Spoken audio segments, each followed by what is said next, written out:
ইসমাইল সাহেব এদের নিয়ে ফিকির করতেছেন। তিনি হলেন খুদ্দামুল কোরআনের এই এলাকার নিগরান। আপনার অধীনে মক্তব কয়টা আছে? আমার অধীনে আলহামদুলিল্লাহ মক্তব বর্তমান 25টা আছে। 25টা মক্তব আছে। আপনার মক্তবগুলি কোন সাইডে?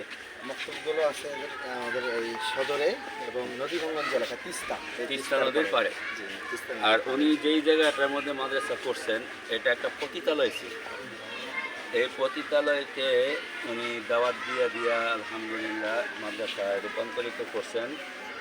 আর বর্তমানে এই মাদ্রাসার পাশাপাশি আর একটা উদ্যোগ নিচ্ছে, লালমনিরহাট জেলার ভিতরে অনেক হিজলা আছে যাদের উপর অনেকের নামাজও ফরজ, পর্দাও ফরজ।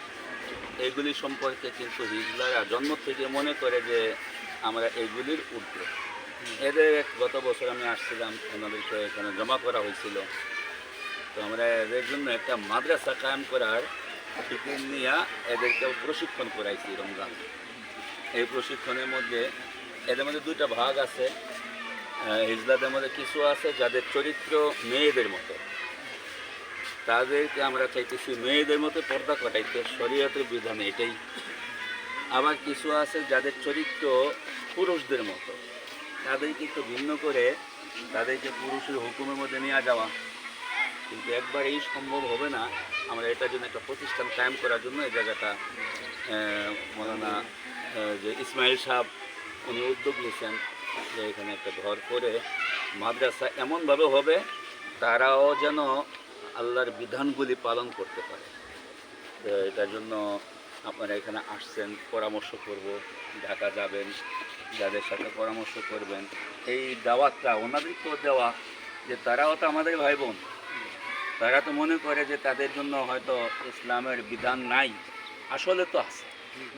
এই বিধানের আওতাভুক্ত করার জন্য আমরা কি উদ্যোগ নিতে পারি, এটার জন্য যেহেতু ইসমাইল সাহেব এনাদের নিয়ে মশওয়ারাও করছে, আমরা প্রশিক্ষণও করাইছি।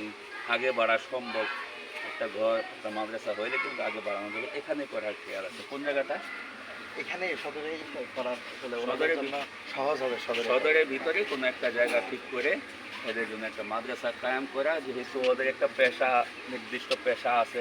ওই পেশার ভিতর থেকে আইনে তো কাজ করা যাবে না, পেশার মধ্যে রাইকা আস্তে আস্তে আস্তে আস্তে তাদেরকে দিনই বুঝ দিয়ে পরে এই পেশার থেকে সরাইতে হবে। আলহামদুলিল্লাহ হুজুর আমাদের এখানে আসার পরে হিজলাদের যে দাওয়াত দিছিলেন, হুজুরের দাওয়াতে আলহামদুলিল্লাহ হিজলারা আমাদের এখানে তারাবি পড়ছে এবার প্রায় 33 জন। মানে যারা নামাজও পড়তো না, রোজাও করতো না, এবার 33 জন হুজুরের দাওয়াতে হুজুর দাওয়াত দিতে পারছে। যিনি গুরু, এই লালমনিরহাট এবং কুড়িগ্রামের যিনি গুরু, সেই গুরুর সাথে হুজুর সরাসরি সাক্ষাৎ করে কথা বলছেন আলহামদুলিল্লাহ।